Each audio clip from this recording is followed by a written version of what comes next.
서울이 좋은 도시인 건요. 이재명 대통령이 서울에 있기도 해서 그런 측면도 있지만 서울에 고궁이 있기 때문에 저는 그렇게 생각하거든요. 정말 오랜 시간 동안 수도였기 때문에. 네.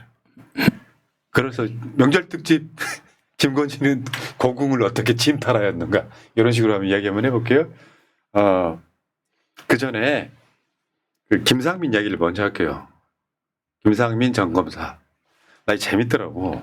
김건희 측근 21g 대표 여사 취향 알려줬다 진술. 그러니까 김상민이가 김건희하고 끈이 없었던 거야.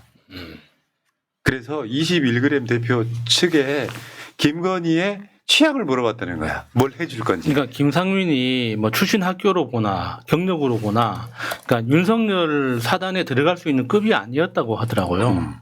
그래가지고 이제 윤석열 그쪽 라인을 안 잡히니까 이제 방향을 틀어서 김건희 쪽에 접근했다, 그렇게 이야기를 하더라고요.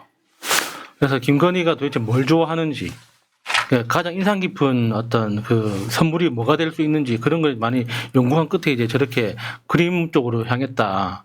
근데 재밌는 건 저 그림 사는 돈도 그러니까 어디서 자기 그 예금 계좌에서 1억을 꺼내 가지고 산 게 아니라 어디 가서 1억을 뜯어내서 샀다고 하잖아요. 돈 쓸 검사놈들이 아니지. 예. 근데 그 1억을 뜯어내는 거기가 어디냐? 도박 회사를 도박 업체를 운영하다가 구속 조사를 받았던 쉽다. 그 대표를 찾아가 가지고 거기에서 돈을 뜯어내서 그림을 샀다고 그거네. 하더라고요. 야, 이 새끼야. 내가 저번에 징역 2년 깎아줬지. 예. 이런 거야? 근데 김건희하고 이제 21g 사장이 그 유명한 국민대 대학원 동문이잖아요. 그래서 이제 취향이라던가 와이프하고도 친하고 해서 이런 거를 물어보기가 오히려 쉬웠는데 김상민은 21g 대표를 어떻게 알았을까? 이것도 수사하면서 안 건 아닌가? 아니, 약간 정확히 말하면 저 관계도가 있잖아요. 김상민이가 그림 중개인 강모 씨 내가 볼 때 수사도 알게 된 사이가 그러니까 그 여사 취향 좀 알아봐 달라고 하니까 저 그림 중개인이 21g 대표한테 여사 취향 알아봐 달라고 한 거죠. 실제로는 김상민이 김건희한테 줄대는 방식이 저거였던 거죠. 강모가 21g 대표를 알 거라는 가정하에 물어봐서 그 취향을 알아낸 거죠. 김건희 이런 거 있잖아요. 여러분 선물들 중간에 고를 때 웬만하면 여러분들 부모님들한테 선물 안 사드리잖아요. 돈으로 드려버리잖아. 예. 왜? 취향을 모르니까. 김건희한테 뭘 하면 좋을까라고 굉장히 많이 연구한 끝에 지금 결국 그 그림을 사서 선물을 한 거죠.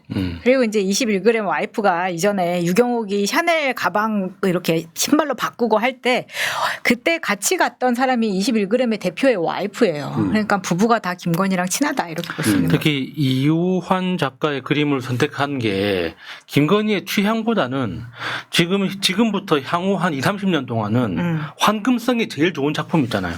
빙고. 예, 그러니까 그래서 거기에다 1억 4천을 태워서 줬을 때 받는 김건희 입장에서도 직접 돈으로 받는 것보다는 안전하고 즉시 돈으로 바꾸기도 쉬운 그런 작품이어서 서로 거래가 이루어진 게 아닌가 싶어요. 그러니까 이게 어마어마한 거거든요.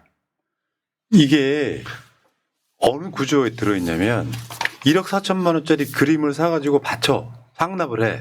그리고 김상민이는 자리를 얻었어. 국정원장 뭐 특보 이런 걸로. 네. 그러면 이게 뇌물죄예요. 이렇게 되면 김건희하고 윤석열이 같이 공범이 돼요. 뇌물죄는 여러분들 아시겠지만 대가성이거든. 뭘 받고 이걸로 뭔가를 해줬다면 대가성이란 말. 그러니까 이게 전에 말씀드린 것처럼 내란죄보다는 못하지만 어마어마한 중죄 중에 하나예요. 이것만 있어요? 이배용, 금거북이 그리고 그걸로 자리 하나 줬잖아. 이런 식으로 뇌물을 받아서 대가성으로 준 케이스. 내란이 아니어도 김건희 요거 입증만 되면 최소 징역 10년이다. 이거 한 그러니까 건만. 김상민의 그 그림이 김건희한테 뇌물로 줬다는 그 정황이 어디서 드러나냐면 김건희가 명태균한테 김상민 공천해야 된다고 막 강조할 때 이렇게 표현하잖아요. 조국 수사할 때 큰 역할을 했던 사람이다. 그래서 꼭 이렇게 해줘야 된다 이렇게 이야기를 했는데 그 확인해 보면은 조국 수사 때 이 사람은 한 역할이 없어요. 그 수사팀에 있지도 않았고. 근데도 결과적으로는 국정원 무슨 특보로 갔지 않습니까? 무슨 뜻이겠습니까? 음. 어쨌거나 뭔가 대가성 인사 조치를 해줬다는 뜻이거든요. 그전에 하나 더 있잖아. 22대 때 공천까지 하려고 그랬어. 김영선 자리. 그러니까 그 공천 하려고 할 때 명태균한테 이렇게 설득하잖아요.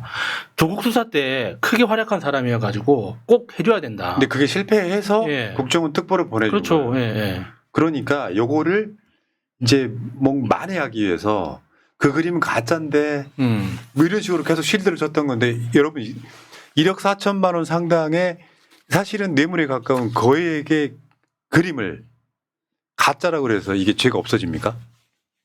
예, 그걸 가짜로 만들어서 뭔가 죄를 감경받으려고 지랄을 떠는 거죠. 아니, 그러니까 받은 사람을 1억 4천이라고 생각하고 받았기 때문에 그 죄가 되는 거죠.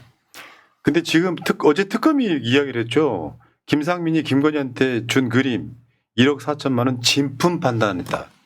근데 이제 김건희가 계속 나 저거 딱 봐도 가품이네라는 말을 왜 했겠어요? 저게 진품이니까 그런 말을 했었겠죠. 딱 봐도 진품이네. 네. 참. 근데 이제 저 그림이 처음에 살 때 이제 3천만 원에 대만에서 샀다. 그게 이제 우리나라에 가지고 들어올 때 저 진품 감정서가 없어서 그게 문제가 됐었거든요. 그래서 진품이네 아니네 이야기가 그래서 나온 건데 그때 그 감정서가 없었던 거는 저는 저게 이제 통관에서 문제가 될까봐 그렇게 하지 않았나라는 생각이 들고 이 이후에 이제 인사동으로 흘러 들어오면서 저게 검사 DC 2천만 원 받아서 원래 1억 4천짜리를 1억 2천에 산 겁니다. 김상민이. 네. 네. 대단한 거죠. 검사 DC라는 게 있고 저 때 이제 21년에서 23년으로 가는 사이에 이우환의 가격이 확 뛰기도 했어요. 왜냐하면 BTS의 RM이 이우환을 굉장히 좋아한다 그래요. 그래가지고 그런데다가 아까 야스님 얘기한 대로 이우환이 아직 살아있는 작가이기 때문에 살아있는 작가 작품 중에서 가장 비싸다. 그러면 이분이 돌아가시면 이제 가격이 더 뛰겠죠. 예. 그것 때문에 미래의 가치를 보고 이 그림을 선택을 한 거고 이 그림을 다시 한번 보시면은 이게 무슨 점으로부터 이거잖아요. 근데 이제 저게 판화라면서요. 예. 네, 보시면 이제 판화로 쭉쭉쭉 찍어가지고 점점 옅어지는 저걸 볼 수가 있는데 저게 다른 작품들에 비해서 굉장히 작은 사이즈인 거예요. A4보다 약간 큰 사이즈.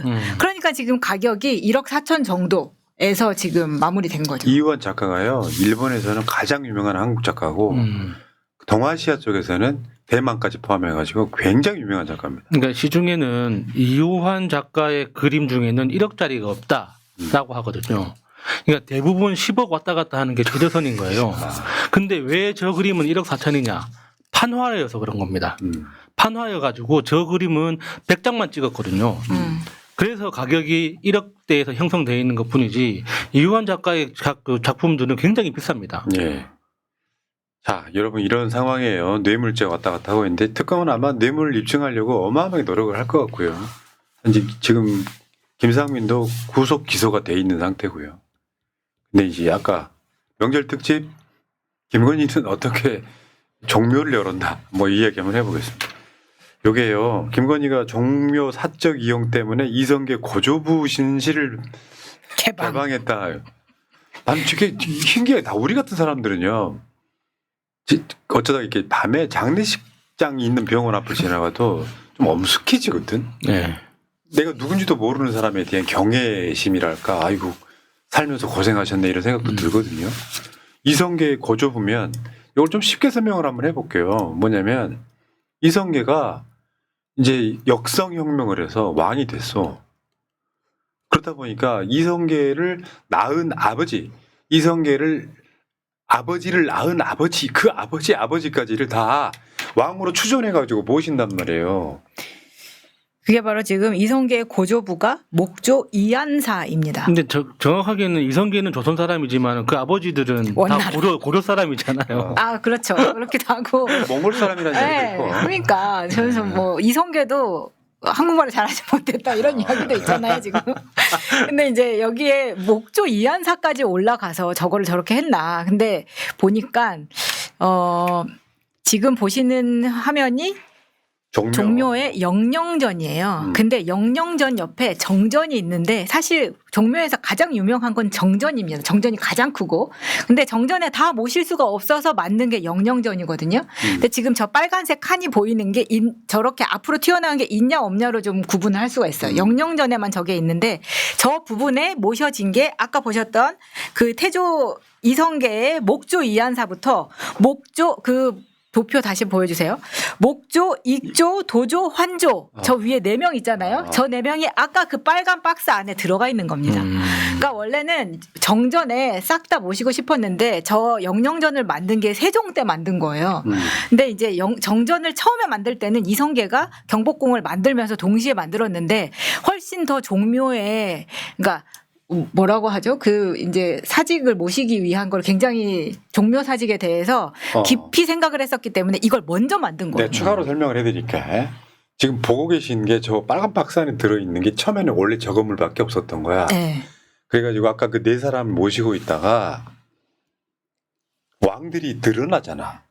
계속해서 칸이 벌어진 거 이렇게 쭉쭉쭉쭉 해가지고 모시는 공간이 증축을 한 거야. 근데 저게 너무 신기하더라고요. 한옥은 저게 가능하기 때문에 조립이 다시 가능하니까. 칸수를 늘리는 건데 네, 칸수를 늘려서. 놀라운 거는 지금 저기 자세히 보시면 나무 기둥들 있잖아요. 거기에 한 분씩 모셔져 있는데 중요하지 않은 왕들 있지. 쉽게 표현하면 연상군 같은 사람들은 저 옆 사이드로 다 보냈고요. 네. 예를 들면 세종 같은 뭔가 좀 굵직굵직한 사람들을 저 칸에다 다 모셔요. 근데 놀라운 역사에 뭐가 있냐면은 저기도 공간이 있을 거 아니에요. 더 이상 늘리지를 못하니까 결국은 명친왕에서 끝나면서 조선이 망해요. 너무 귀여워. 공간이 안 나와가지고. 공간이 아니 하나가 딱 남았는데 그게 영친한 자리라고 조선이 끝난 겁니다. 근데 지금 21세기에 이제 왕의 어떤 저런 이야기를 하는 게 이상하게 느껴질 수도 있는데 저는 김건희의 그 종묘 사적 이용을 보면서 진짜 크게 화를 냈었거든요, 혼자서. 그러니까 우리가 이제 이거는 저기 드라마나 영화를 보면서 전쟁 시기나 국가의 위기가 닥쳤을 때 신하들이 왕한테 이러잖아요. 전하 종묘와 사직을 지켜야 하옵니다. 라고 하잖아요. 그 종묘가 저 종묘입니다. 맞아요. 그러니까 조선은 철학적 국가였기 때문에 이 국가가 무엇으로 이루어져 있나라는 어떤 정의를 내리지 않습니까? 그 정의의 핵심 중에 핵심이 종묘와 사직입니다. 종묘는 그러니까 역대 왕들의 영혼을 말하는 거고 사직은 농업의 신을 말하는 거예요. 그래서 그러니까 저 종묘 말고 사직동에 가면 사직단이라고 또 있거든요. 사직을 모시는 그 제사 지내는 데가 따로 있는데 그게 선농단 아니야? 설렁탕? 저는 사직단이라고 들었는데 그러니까 그만큼 조선에서는 종묘와 사직이 국가의 근간을 이루기 때문에 아무나 갈 수도 없습니다. 내가 왕이라고 해서 야 오늘 아버지 잘 계신지 한번 보고 싶다 해서 갈 수 있는 것도 아니에요. 네. 정해진 사람만 갈 수 있는 공간이란 말이에요. 오케이. 그거를 김건희가 차 한잔 하려고 미친 짓을 했다는 게 너무 모욕적인 거예요. 자, 보람빛이 아까 건물 사진 한 번 더 보여줘봐요. 여기에서 딱 개방되는 날이 1년에 2번입니다. 5월과 11월. 거기서 행사를 해. 행사를 하는데 여러분 그 유네스코 문화유산이라 그랬잖아요. 종묘가. 저 건물도 문화유산이고 무형문화유적으로서 저 앞에서 하는 행사들이 있죠. 제례라든지 거기서 추는 춤이 있고요. 음악이 있어. 무형문화재 세계문화유산이에요. 그러니까 여기를 가까운 데까지 차까지 끌고 들어가서 야 그다음 거 한번 보여줘봐요. 저런 거. 저기가 이제 신실이에요. 아까 보셨던 칸마다 저 신실이 하나씩 다 들어가는 겁니다. 그러니까 이렇게 해서 쉽게 표현하면 귀신을 모시는 방이 신실인 거잖아. 그렇죠. 저 안에 보이는 위패가 죽은 사람의 혼이 깃들어 있다 이렇게 보는 위패고 저 위패를 자세히 보시면은 다음 사진에 그 위패를 이제 보여드리는 건데 이게 임진왜란이나 6.25 전쟁에도 신주를 잘 모신 덕에 저기에 있는 위패는 전부 다 조선시대 때 그대로 진품입니다. 근데 이거를 지금 김건희가 연 거예요. 아니 왜? 그게 정말 괴랄해. 이게 김건희가 추앙하는 그 신적 신앙 세계 있잖아요. 그 주술 세계에 따르면 그 죽은 사람에 대해서 굉장히 집착하더라고요. 그러니까 김건희가 그 살았던 그 아크로비스타도 사실 굉장히 끔찍한 참사가 있었던 곳이잖아요. 그러니까 그런 주술적 신앙을 가진 사람들한테는 거기가 영적 에너지를 받는 곳이라는 겁니다. 근데 그러니까 그래서 김건희한테는 저런 것들이 굉장히 중요한 아이템이 되는 거죠. 저때 이제 데리고 갔던 외국인 2명이 지금 보니까는 마크 로스코의 아들이라는 거거든요. 근데 마크 로스코가 평소에 이 로만 칼라 같은 걸 하고 다녀가지고 아들이 그래서 이제 보신 분이 신부님으로 착각을 한 것 같다. 이제 이런 거 같은데 이제 거기에 이제 그 외국의 화가나 건축가들이 볼 때 종묘가 파르테논 신전보다 더 아름다운 곳이라는 평가를 굉장히 높게 받고 있더라고요, 종묘가. 그래서 거기를 갔는데 사실 아까 말씀드렸던 종묘의 이 정전이 제가 갔을 때도 공사 중이어서 되게 안타까웠어요. 왜냐하면 이게 큰 공사를 시작해서 2020년부터 2025년 올해 공사가 끝났어요. 5년 만에. 그래서 작년에 김건희가 갔을 때는 공사 중이었기 때문에 정전을 못 가고 이제 정전에 있었던 위패는 그때 창덕궁으로 다 이안되어 있는 상황이었거든요. 그래서 영령전에만 신주가 모셔 있었기 때문에 영령전에서 가장 오래된 지금 목조의 신시를 열어봤다. 이렇게 보입니다. 아니 그게 아니까 우리 같은 사람들 가까운 곳에 사육신 공원이 있잖아요. 네. 거기도 이렇게 모시는 곳이 있어. 가묘도 있고 진짜 묘도 있고. 굳이 보지 말라는 것은 의미가 있는 거잖아요. 신성해서 예. 아무나 볼 수 없다 이런 건데. 근데 문제는 대여를 받는 게 있어. 이거를 여는데 문화재청한테 여는데 윤석열의 대통령실이 지시를 했다는 거야. 열으라고. 열하고 대통령실이 지시했는데 사실상 김건희가 지시한 것 같지 않습니까? 근데 대통령실이 누구를 위해서 일했는지 딱 티가 나는 대목 아닙니까? 네. 그래서 이제 이때 그 안에서도 차담회 하고 했었잖아요. 근데 그 차담회 할 때 그 마룻바닥이랑 이런 거를 들기름으로 다 청소를 했다는 거예요. 다 닦았다는 거예요. 고소했겠네. 근데 그 정도로 그러니까 사실 거기가 그런 곳의 청소는 옛날 방식으로 해야지 계속 그대로 유지할 수 있으니까 그렇게까지 했다는 겁니다. 그 행사들이 열려요. 아까 말한 1년에 2번 열리는 날. 저런 행사를 합니다. 쉽게 표현하면 제사를 지내는 거죠. 엄청 크게 하는 거예요. 행사 저는. 자체가. 5월하고 11월에. 그래서 아까 보셨던 그 신실이 다음 사진에 보시는 것처럼 각 칸마다 왕들을 위해서 제사상을 다 하나씩 차리는 거거든요. 그러니까 지금의 그 관점에서 보면 저런 것들이 다 미신적 행위라고 비판할 수 있겠지만 저런 전통 행사가 계속 이어지고 기록되고 계승되면서 대한민국의 정통성이 500년 전, 1000년 전, 2000년 전으로 계속 확장되는 거거든요. 그래서 국가가 그 국가 예산으로 보존하고 지원하는 겁니다. 근데 그걸 김건희가 개인적으로 농락한 거죠. 의미가 뭐냐면 이렇게 보셔도 돼요. 아까 파르테논 신전 이야기했잖아요. 신전은 많이 남아있어. 어느 나라나. 그 신전에서 행하는 행사가 그대로 남아있는 건 대한민국 유일해. 놀랍지 않습니까? 기록되고 있으니까. 맞아. 그래서 문화유산 세계문화유산이 된 거예요. 저 종묘가. 그러면 사실은 저런 거는 훼손 안 하는 거. 심지어 어떻게 보면 나 이게 약간 괴랄하다고 느낀 게 이런 걸 없애려고 일제가 어마어마하게 노력을 했던 거거든요. 근데 어떤 분, 내가 이름은 기억 안 나는데 어떤 분이 그거를 다 일일이 기억해가지고 이거를 후손한테 남기신 거예요. 여러분 알고 있는 경복궁 있잖아요. 현재 넓이도 우리가 보면 엄청 넓잖아. 예. 실제로는 5분의 1밖에 안 남았다는 거죠. 일제가 다 훼손해가지고. 김건희가 그런 느낌이야. 우리 조상들을 뭔가 훼손시키려고 하는 느낌에 가까워. 옛날에 숭례문에다 불지른 나 그런 인간이 생각나더라고. 그러니까 진짜 바보 윤석열 하나 대통령 하나 만들어 놓고 그냥 왕이었던 거예요. 여왕. 아유 씨. 그러면서 관련 예산은 또 깎았죠. 네. 자 그리고 김건희 특검 관련해서 파견 검사 전원 복귀했다 뭐 이런 보도들이 막 돌았었죠. 사실 아니라는 보도가 특검으로부터 나왔죠. 이제 말하자면 이런 거예요. 집단 행동을 확인을 했어. 그 검사들이. 예. 뭐 기사권, 수사권, 기소권 뭐 이런 걸 가지고 확인을 했는데 실제로 얘네들은 공무원이기 때문에 원대 복귀 명령이 떨어지지 않는 한 나가지는 못해요. 현실적으로는. 근데 집단 행동하는 것 자체가 공무원법 위반입니다. 집단 행동하는 것 예. 자체가. 그러니까 지금 이렇게 외부에 알려진 것이다. 그러니까 그 집단 행동했던 검사들의 말로는 내부적으로 특검에게 의견을 전달했는데 그게 외부로 유출됐다는 거예요. 그래서 자기들은 억울하다 뭐 이렇게 이야기를 하던데 이랬거나 저랬거나 그렇게 집단 행동을 한 것 자체는 불법 행위이기 때문에 이 사람들은 일단 다 처벌받아야 됩니다. 아니 이번에 처벌이 왜 중요하냐면 이게 이제 처음에 40명이라고 이야기가 나왔잖아요. 전원 복귀 조치해달라. 어디로 갈 건데? 어차피 이거 모르고 갔어요? 그런데다 이제 40명이라고 터져서 말이 막 이게 논란이 증폭되니까 아니 40명은 아니고 잘 세보면 9명 정도야. 뭐 이렇게도 이야기를 했다가 아니 근데 40명은 맞는데 각자 좀 차이는 있어. 이런 것들이 이렇게 말을 할 거면 저 40명 전부 다 징계 때려야지. 이게 앞으로 이게 지금 당장 검찰이 없어질 게 아니잖아요. 그래서 우리가 불안한 거잖아요. 그러면 앞으로도 이런 일이 계속 생길 수가 있어요. 어떤 지청에서 누가 반기를 들었다 이런 거 지금 싹 다 쳐내야 됩니다. 지금 파견 40명 검사 중에 서울중앙지검이 한 3분의 1 되나 보더라고. 문득 그런 생각을 해봤어.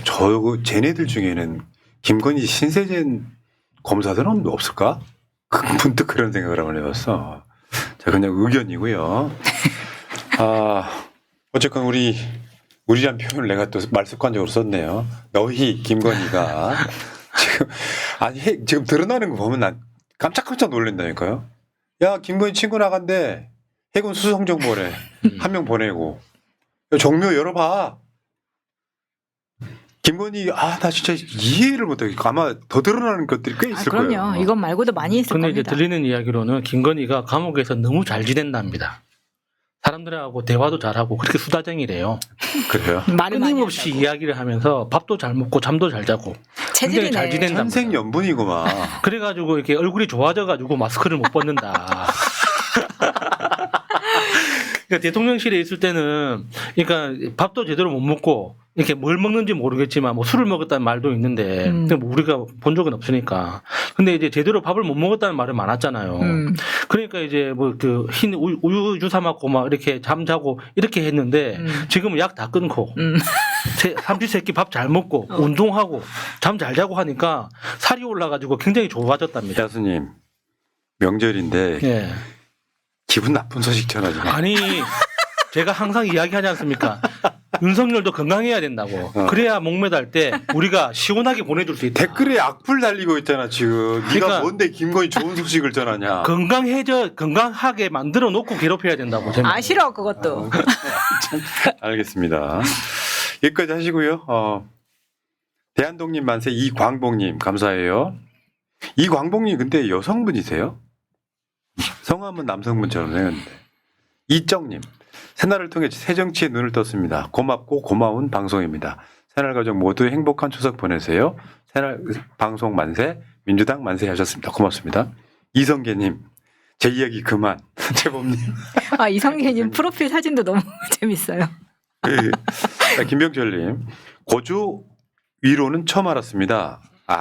고조 위로는. 네. 유익한 방송 새날 만세. 오늘따라 37번째 속눈썹이 아름다운 최범 연락 귀엽고 사랑해요. 잠깐만요. 붙인 거 아닙니다. 진짜네. 입 다물겠습니다. 최범 연락 귀엽고 사랑해요. 푸나님은 역시 방송 영재입니다. 부산 탁. 김명철님 바로 그러니까 이게 처음 들으신 분들은 이게 무슨 말인지 바로 모르는데 적용해 주셨네요. 그냥 써 불알탁 야수님 사업 번창하세요. 김혜경, 이재명, 김민석 정청래 만세하셨고요. 이성계님 다시 오셨네요. 익산에서 마차님하고 손잡았어. 아직도 내 손 관봉. 동지분들 행복한 잼 추석 익산에서? 보내세요. 익산에서요? 뭐죠? 갑자기 꿈에서 봤다 그런 거겠지. 익산에 갔다 오셨어요? 그러니까요. 저번 전당대회 때인가? 뭐 이렇게. 자, 감사합니다. 자, 여러분 사랑합니다. 명절입니다.